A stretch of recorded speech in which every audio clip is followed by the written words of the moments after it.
Welcome to the Fourth and Long podcast with Alec Pecano and Bradley Walker on Tuesday, September 3rd. It is officially week 2 of the college football season. We have a very loaded show tonight.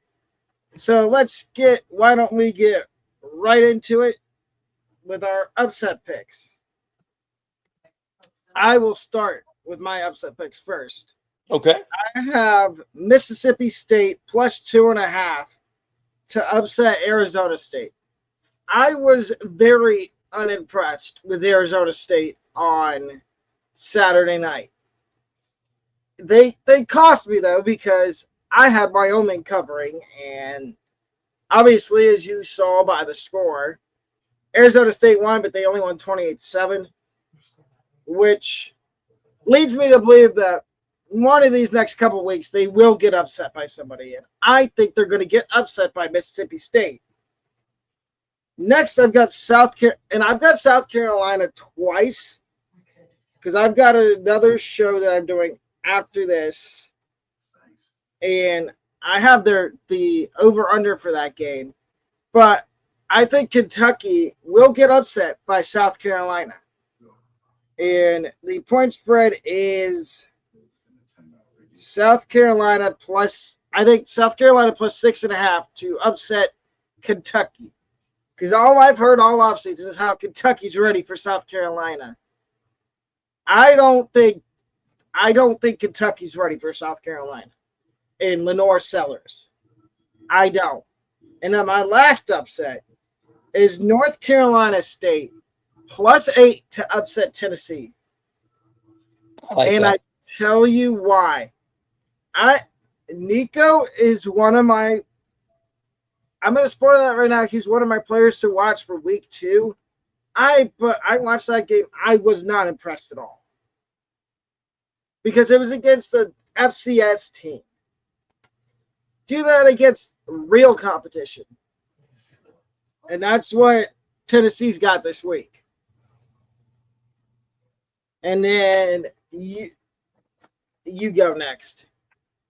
I have 3 also. I'm going to start with Army over FAU. Again, Army is in the American now. They joined this year. They don't, it's hard to prepare for the triple option offense. So I think Army has a slight advantage going up against FAU. The other two, this might be far-fetched to say this, but I have USF over Alabama. I was at the game last Saturday when we beat Bethune-Cookman. I didn't get there till like almost the end of the second quarter, but by the time that I got there, they were up 28-0. But if they play as good as they did last week, they only gave up 17 points last year to Alabama. That was with Nick Saban as their head coach. So I think this is a good time for USF to catch Alabama. And the other one, and my co-host is really going to hate me for saying this, Michigan upsets Texas. The Wolverines are going to beat the Longhorns on Saturday. I don't hate that upset. And you'll see why when we do our picks against the spread here in a minute. Okay. Let's get to that.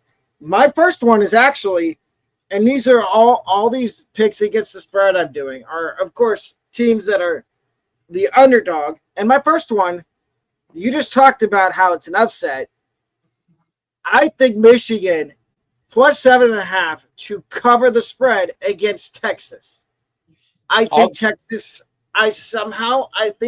is going to win this game, even though it's in Ann Arbor, because Michigan fans, you might want to cover your ears. And this is all out of love. Y'all need to figure out your quarterback situation. You can't go through the whole season playing 2 quarterbacks. As an Ohio State fan, we tried that a couple years ago. It did not work. So I hope Sharon Moore figures out who his quarterback's going to be. Because if he doesn't, Michigan's in for a long season. My second pick I have against the spread is Tulane, an American Athletic Conference team, plus 10 to cover against Kansas State.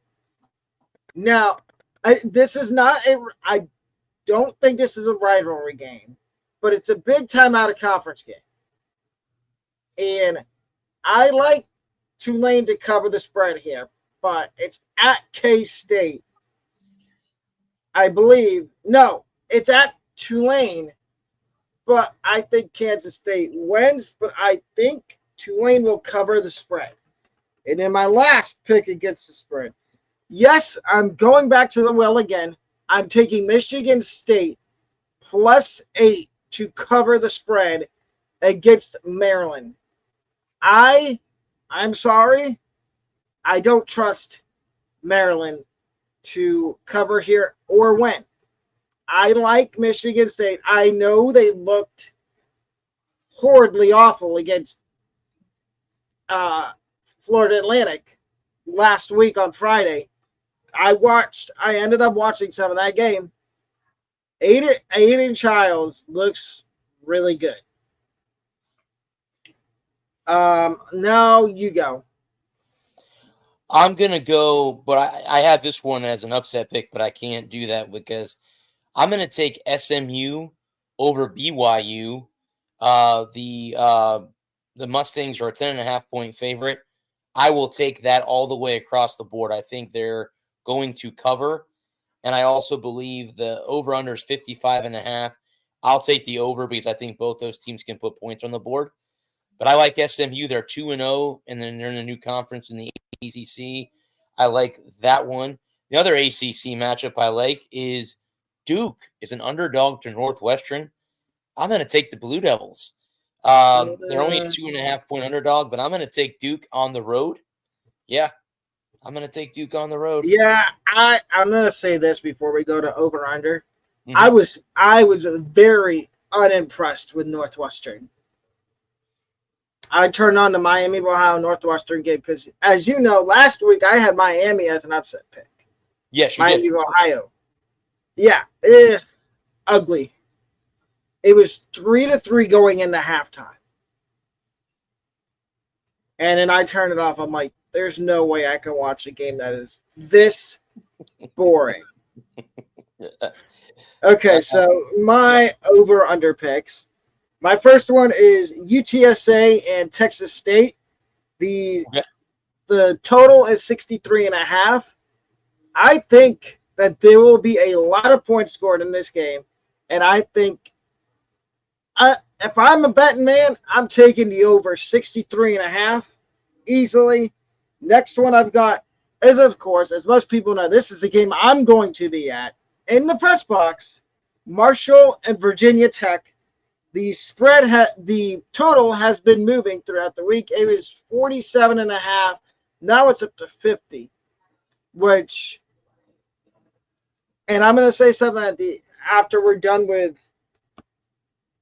with over-under picks about Virginia Tech that I didn't realize until I looked at the roster. But I like the over in the Virginia Tech Marshall game, 50.5. I don't think that's too many points to ask for. And then the last one, and this is a game that's at 10, I believe it's at 10:30 at night. It is Air Force and San Jose State. Over under, the total is 45.5. It's a military school playing a school from California. I am sad to say this. I don't think they get to 45.5 points. Because, of course, Air Force, I think they run the triple option. I think so. I think them and Army are the only two that I still run it. Yeah. I mean, Navy kind of runs it, but they're trying to get away from it. Yeah, get away from it. But I think it's going to be extremely low scoring. And it might even be, as I like to call it, a snooze fest. You might want to just turn it off and go to sleep. Sorry to all your Air Force and San Jose State fans. But before we get to the next segment, we are going to briefly cover Virginia Tech. And I'm going to say this. I didn't realize Virginia Tech's top two quarterbacks were out last week against Vandy. Kyron Jones was out and the backup was out, so they were starting Colin Schlee. And I stand to think that's maybe why they lost to. And Vandy fans, you can poke fun at us all you want. I'll take it because I already get poked fun at for some of the picks I make. I'll take it on the shoulder. I was wrong. We both said that Virginia Tech was going to win last week. Correct. Mistakes happen, injuries happen, and I think that's part of the reason why Virginia Tech lost, and they probably undervalued Vandy. Well, but that's why a lot of people say that USF beat Syracuse last year in the Boca Raton, because they were on their third string quarterback too. But yeah, I mean, when you're Vanderbilt had nothing to lose. Let's just put it to you that way. They know every game they go out and play. If they win, they win. If they lose, oh well. No one's counting on them. They're not going to be favored to win an SEC championship anytime in the near future. But yeah, so I mean, if you're on your third string quarterback, it's hard because I'm sure that he probably didn't get a lot of reps in practice before the game. So, and even if he did, it's a playbook. You have to learn it on the fly, and some people can do it, some people can't. So, I mean, the other thing I think is Schlee was also a transfer. I think he might have been at Cal last year. Okay. And I think they probably wanted to maybe redshirt him because I think Jones I think this might be Kyron Jones last season. But yeah, that would probably explain why they lost. But now let's get to our bold predictions. And I will let you go first. Okay. I have 4 that I had. First one, it has to do with my boys in Gainesville. Billy Napier is already on the hot seat as it is anyway. And if they go out and let's say they struggle or just barely beat Sanford this week, he will be fired before we get to week 3. I think he's already on his way out. I watched some of the game. I was at the Tampa Bay Rays game. For people that don't know, I live in the Tampa Bay area in Florida. I was at the Rays game watching the Hurricane Florida game on TV. I went back and watched the highlights. When you hear boos in the swamp, you don't hear that very often. So if they don't come out and absolutely annihilate him, I think he's gone. Another hot seat is in Tallahassee, and that is with Coach Norvell. They laid another egg last night against Boston College. I think his hot seat is starting to heat up. It's not burning hot yet, but it's getting up there. And they were cheering for the backup quarterback in the third quarter of that football game last night. So they don't like DJ either. They want him out of there too. So for all my Seminole fans out there, yeah, your coach is on the hot seat as much as mine is in Gainesville. The other 2 that I have is I expect the Bulls to show up against Alabama. Guys, I am not saying right now they're going to beat Alabama. I think USF will go out and show the country the team that they are, the team that is moving forward, the way that this program is playing. I think that they are going to keep it close. Who knows? I mean, anybody going on any given Saturday. So who knows? But weird things happen. Right. I think one of the players, and we will get into the players to watch, is quarterback Byron Brown. We'll talk about him later on in the show. And my bold prediction, it really isn't really a bold prediction. Well, I guess it is. Can someone please tell me why, or argue with me why Georgia is not the best team in the country right now?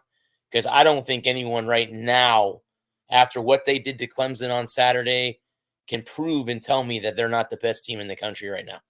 That's another thing I get slacked on for, is how much I I'm not going to say degrade Georgia, but how much I just despise them because obviously they're in the SEC.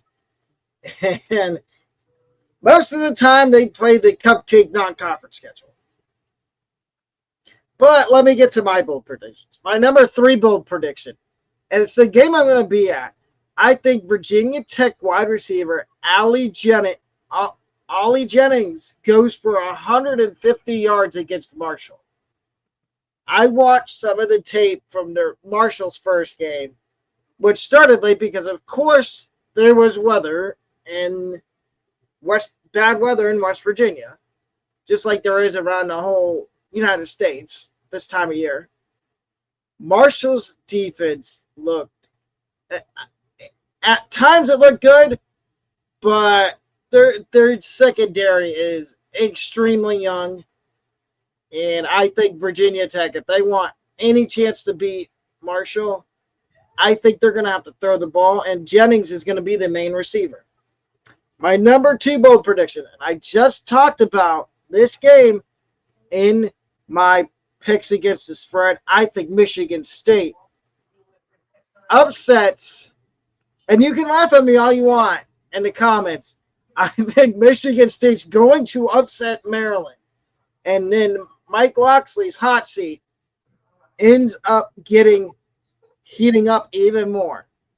And I did a community poll on it on YouTube a couple weeks ago, and I just got a comment on it today from somebody saying that why is Loxley on the hot seat? He's got Maryland going in the right direction. And I understand that, but to an extent, you only get a certain number of years before the athletic department and the boosters have said, oh, do we want to keep this guy or see it bye? We're going to hire somebody new. And then my last bold prediction is I think Peyton Thorne, and I know I dogged on him. He was a Michigan State quarterback at one point. I think he throws for 400 yards against Cal this weekend. Call me crazy, but I think he throws for 400 yards. Auburn beats Cal. And Auburn fans, you can dog on me all you want. I dropped you out of my rankings, even though you were impressive against Alabama A&M. Now we're going to get to the second segment of the show. And we are going to talk about our players to watch for week number 2. And my co-host will give his first, and then I'll chime in with not necessarily whether I agree and then I'll go after. All right, so I've got some groups and then some individual players. I have 3 players all in the same game. I have the Michigan running backs, Caleb Mullings and Donovan Edwards against the Texas defense. Again, Michigan depends a lot on the run. Obviously, that's what they depend on. And with, like you said earlier, if you're switching out quarterbacks, yeah, that means the passing game is not really going to be solidified. Quinn Ewers, the Texas quarterback, going against that defense in Michigan. So, yeah, that's going to be interesting. I'm going to say this. Everybody's all I've heard from Michigan fans before the season and week 1 is Donovan Edwards is a number 1 running back. He proved to me last week that he's not a number 1 running back. He all but solidified. He's a good running back, but he's not a bell cow. He's in the same situation that Ohio State's running backs are in. I have the 2 quarterbacks from SMU. I talked about SMU beating BYU, Kevin Jennings and Preston Stone. Look out for them. I mentioned Byron Brown, the quarterback from USF, against the Bama defense. And then I have the whole triple offense against FAU. I mentioned that earlier when we were making picks about how I think it's going to cause the FAU defense to be on their toes this week coming up. So. Oh, we forgot game picks. We'll do it after we do our top 8 games. But let me get to my players to watch. I have 3, and they're all individuals. My third player to watch is freshman wide receiver Cam Coleman from Auburn. I watched some of their game against Alabama A&M. It is insane how fast Cam Coleman is. His burst off the line of scrimmage is, you blink, there's a good chance that you're going to miss him.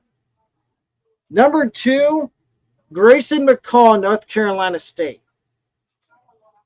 And I know North Carolina State struggled against Western Carolina. Yes. I believe they struggled for a little bit, but then they got it going, and I'm scared to change my pick in the ACC. I'm keeping an eye on North Carolina State, and if Tech keeps struggling, I might have to change who I think is going to win the ACC, and I don't want to. And then my last player to watch is Jalen Daniels from Kansas. They play Illinois this week, and I stand to think that Kansas is going to put a beating on Illinois. And now we are going to get 2 game picks, which we were supposed to do in the first segment, but we got. Can I say one thing about the ACC, Bud? We were talking earlier about which ACC team will make the college football playoff. I hate to say this, but it might be Miami. It might be Miami. That's the other thing I was going to say. Miami might be for real. Yeah, well, and I'll get to see them in a couple weeks as they're at Raymond James Stadium to play the Bulls in week 4. So I'll get to see them up close and personal. Yep. Here's our game picks. We're going to start in the ACC, and the way this works is we pick the winner of 3 games from the Big 10, the ACC, the Big 12, and then 1 from the SEC and 1 from the AAC. So we're going to start in the ACC, and we're going to start with BYU and SMU. You mentioned earlier how you like the total in this game. Mm-hmm. So that leads me to believe that you're going to take SMU. I am, but yes, I like them. Since moving out of the American to the ACC, they're transitioning well. There are some teams that don't transition well to a new conference. So far, they've done pretty well. So yes, I'll take the Mustangs. I'm also going to take SMU. Now we get to Duke and Northwestern, and you know I'm a Big Ten guy, so I am going to have to go Northwestern. As much as I want to go Duke, because Malik Murphy did look pretty darn good in their first game, even though he did throw an interception. But I'm going to have to go Northwestern. I'm taking Duke. I mentioned that earlier, so I'm going to take the Blue Devils. And then the last ACC game we're doing is a team that just got ranked, Georgia Tech and Syracuse. Yellow Jackets. Keeping it easy. Give me the Ramblin' Wreck. Okay. Now we get to the Big Ten. Where is it? Right there. We know who's going to win, and Indiana should win. Bowling Green, Penn State.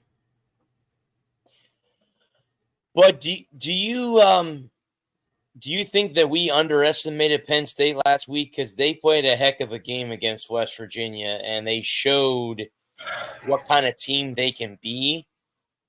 As a Big Ten, you're a Big Ten guy, so you tell me, because I'm an SEC guy more than I am Big Ten. Do you believe in their hype? Do you believe that they're going to be in Indianapolis at the end of the year in the Big Ten championship game? It's going to take a couple more wins for me to buy in all the way to Penn State, because I've fallen for this trick one too many times. I've bought into the hype the last 2 years on Penn State, and it ends up blowing up in my face. So I'm a little cautious. But if I see it again this week and then next week, then yes, I'm going to fully buy it. But the problem is they play Ohio State, and they're probably going to get crunched by Ohio State. The way Ohio State looked this week 1. But there's absolutely zero chance I'm taking Bowling Green. Give me Penn State. Me too. And they're at home in Happy Valley. Yeah, that's hard. That's hard to win. The battle for the Cy-Hawk Trophy. Iowa State, Iowa. I am taking Iowa State in the upset. Okay, Big 12. Okay. Who are I'm you going going? I'm going to go with the Hawkeyes. Again, they're, like I said, we talked, I think, in our first show about them, that they're like the mosquito that just will not go away. You keep swatting them, and they keep coming back. So I'll take the Hawkeyes at home. And then we just talked about this one a few minutes ago. And one of these guys in this game was my player to watch. Kansas and Illinois. Give me the Jayhawks. I'm going to say the same thing. Give me Kansas. I don't think it's going to be particularly close. Sorry, Illinois fans. We will talk about Nebraska, Colorado later. So we have a whole segment dedicated to just talking about Colorado. And how anemic they looked. So now we get to the Big 12. And we are going to do Arkansas, Oklahoma State. And I'm going to say something before we give our picks for this game. I think we both underestimated Mike Gundy last week. That's another team, Bud, that I had in my notes too, that just like with Penn State, they're going to beat Arkansas. And I forget who Arkansas's head coach is now, but he came into the year on the hot seat as it is now. And I think Sam Pittman. Yeah, he's going to be out at the end of the year, before the end of the year. Give me the Cowboys at home. Give me Oklahoma State. And I think both of us have learned now, don't underestimate Mike Gundy. They could be Big 12 champions at the end of the year. Yeah. Tulane and Kansas State. And yes, I was right. This game is at Tulane. I feel like you're going to take Tulane. No, you know what? I was going to, but you know what? I'm going to take Kansas State. I'm going to go against the American. I'm going to go with Kansas State. I am too, but it's for a different reason. I like Kansas State. I think they're going to win this game. I think their quarterback, Avery Johnson, is going to have a big game against Tulane's defense. And then our last Big 12 game is Baylor and Utah. This is the easiest pick of the show. Utah. Yeah, so give me the Utes. I had them as one of my surprise teams this year. I think they're going to be there with Oklahoma State at the end of the year for the Big 12 championship. That's where I have to disagree. I don't think it's going to be Oklahoma State. And I might rue the day I said that, because I don't know if any of these college kids watch the podcast, but I said it's going to be Arizona and Utah. Mm-hmm. And that's what I'm sticking to for right now, but I feel like I'm underestimating Mike Gundy, and I feel like it's going to backfire. First AAC game we're going to do is Troy and Memphis. Give me the Tigers. Give me Memphis. Florida Atlantic and Army. I'm taking, give me Army. First, they're going to win their first conference game. Give me Army. And then, of course, we're going to do it. Because I know who we're both going to pick. South Florida and Alabama. Yeah, my heart tells me to take USF, but my brain tells me to take Alabama. I'm taking Bama. I think it's going to be closer than a lot of people predict it to be. But dude, honestly, I would love to come on here next Tuesday celebrating a USF win. That would be great. I just don't know. And I could be wrong. Coach Golish talked in the post-game press conference that, they look ready. They're hungry. They look ready to play. Alabama takes them too lightly. We'll be talking about a USF win next week. My same thing. My heart says take USF, but my brain's telling me you got to take Bama. And I get slack from Bama fans all the time because of how much I despise them because of when Saban was there. So, and then now we finish up with my co-host favorite conference, the SEC. But did you watch College Game Day? Did you hear what Nick Saban said? Did you see the comment that he said? They were making a comment about paying players $20 million. He goes, yes. Yeah. Yes, I did. Kirk Sheets' response was absolutely pandemonium for TV. I'm like, that was the greatest comeback. You just broke the internet. I'm like, how Nick Saban's been on 2 College Game Days? He's already broke the internet already on College Game Day. But go ahead and go with our SEC picks. But I found that absolutely funny. I was at work and I started laughing when I heard that. Michigan, Texas.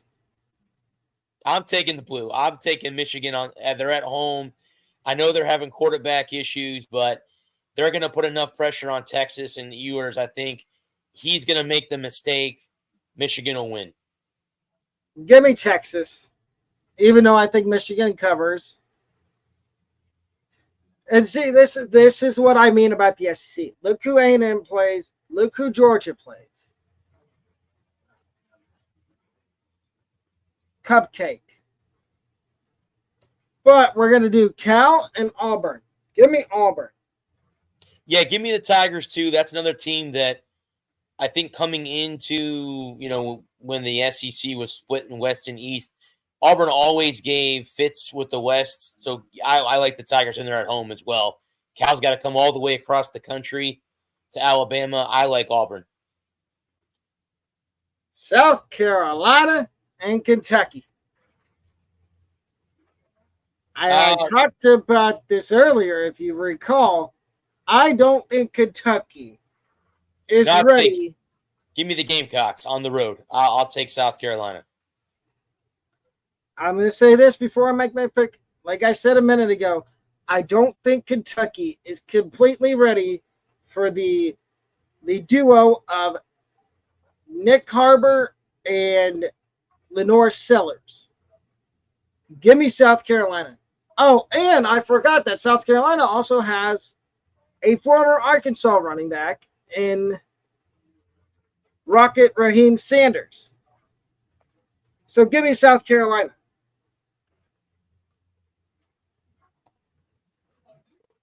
And now we are going to do our top 8 games for week number 2.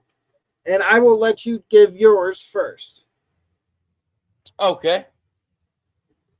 Top 8. All right. So let's see here. Some of the ones that we haven't talked about, because we talked about a bunch of them. I'm going to go with the SEC. I'm going to go. Let's see here. Not really a lot of good games in the SEC this week. You know what? Let me take Vandy over Alcorn State. You know what? I'll take that as my number 8. You know what? I'll take Vandy. You know, I think Vandy had showed us a little bit last week that we weren't ready for. And again, they got a third-string quarterback. And before I go into, I want to congratulate my co-host on getting credentials to Virginia Tech. That's awesome. He will definitely enjoy that. I get that pleasure with USF. And it is so cool to be in the press box at a college football game. And you get the best view in the world. And you get, fed, parking, all that stuff is free. So congratulations to him on that one, on him getting that. Thank you for that little vote of confidence. My number 7 game, Ole Miss and Middle Tennessee State. I'll take that one. Ole Miss all the way. Miami is at home against Florida A&M. The Rattlers don't lose games, boys. They only lost 1 game last year to the USF. Look out, maybe an upset, maybe brewing in Miami. FAMU goes down there and takes care of Miami. Tennessee. What you talked about Tennessee NC State, right? You said you like the Wolfpack. I'll take that game too, bud. I'll take, because I despise Tennessee. I'll take the Wolfpack in that one. Clemson's playing Appalachian State. I'm going to say something. Watch out for App State. Well, yeah, because they have the tendency to upset teams. Sneaky and upset teams. They did it to Michigan. Well, how about this one? How about Boise State on the road in Eugene? Oregon didn't look too good last week. No, they sleptwalked their way through that game with Idaho. Yeah, I like Boise State. And then my last game, USC and Utah State, the Trojans. Yeah, I'll take that as my number 1. My number 8 game is the game I will be at, and I have media credentials, as my co-host just said, to sit in the press box. Marshall at Virginia Tech.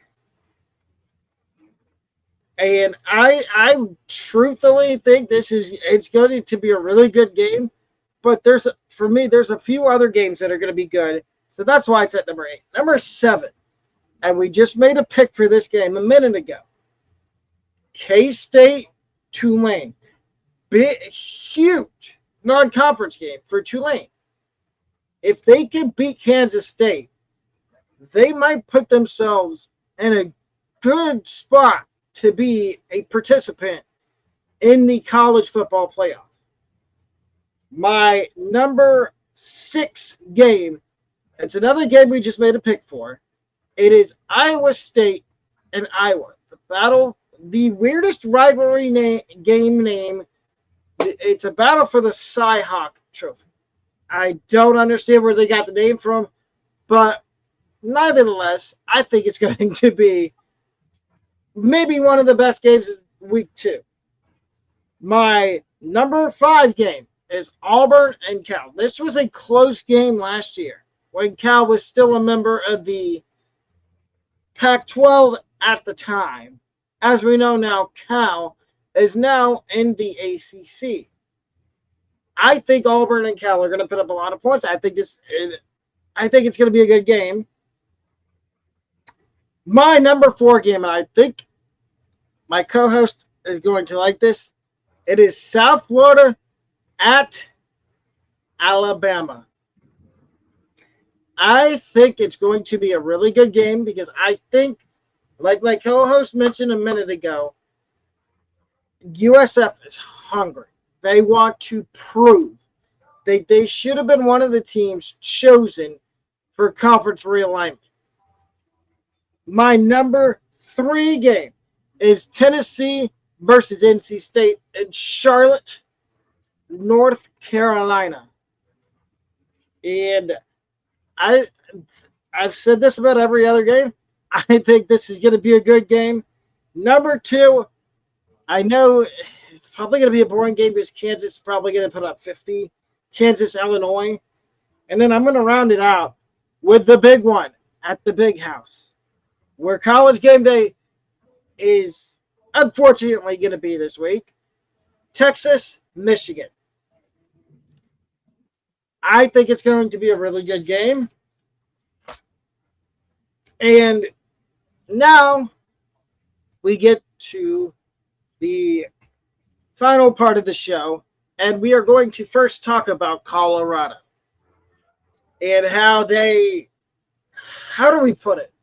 They won, but they slid by North Dakota State. Very much slid by. I'll say this. I'm going to give 3 bullet points from the Colorado North Dakota State game. The first one is Colorado's wide receivers are good. Not just Travis Hunter. That catch that Travis Hunter made for the touchdown was disgusting. But Jimmy Horn, if this name doesn't ring a bell to USF fans, I hope it does. Jimmy Horn Jr. What a game he had. 100 yards receiving and a touchdown. The one thing so there's 2 and Shedeur played really good too, for the most part, other than the few times he got pressure. But now, so there's always 2 sides to every game. Now, let's look at the bad side. The offensive line. The offensive line for Colorado still worries me a lot. I'm still scared for Shedeur. The fact that the offensive line, he was still getting hit on a reasonable number of plays. And then what's this talk I heard about Colorado's defense getting better? They got shredded. They got shredded for, I think it's 300 or 400 yards passing by the North Dakota State quarterback. What are your takeaways from the Colorado game? Well, I mean, if you look, guys, the FCS teams, I think, are getting closer, and you could see it not only in this game, in the NC State game as well. These teams are getting closer. I mean, I know a lot of times, and we all know in college football that these FBS teams pay these teams to come and play them. USF is one of those teams that, we're playing Alabama and Texas and all these teams, the Gators and all that stuff. So, we get paid. What they do is they sometimes, and in the past, it was just a beat up game, or as my co-host would say, it's a cupcake type of matchup. I think these programs are getting better, and I think the FBS needs to be a little bit scared about who they schedule. Colorado almost got an upset, and I'm not going to sit here and dog on Dion, but he's got to do something. Like Alex said, the offensive line is horrendous. And I don't care if you have the greatest quarterback ever to play the game. If you don't have an offensive line, you're not going to win football games. Your quarterback's going to get hurt. He's going to take too many shots.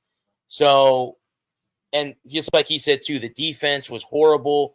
North Dakota State, again, almost won the football game. When I watched it last week, it was a back and forth game. Colorado would score, and North Dakota State would come right back and score again. So there was no stoppage or anything like that. So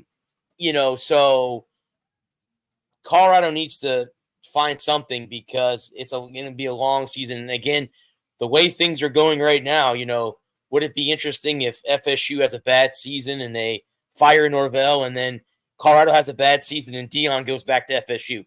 Because that's the way it seems like it's going to be playing out right now if Colorado doesn't get any better after. But yeah, and you know what?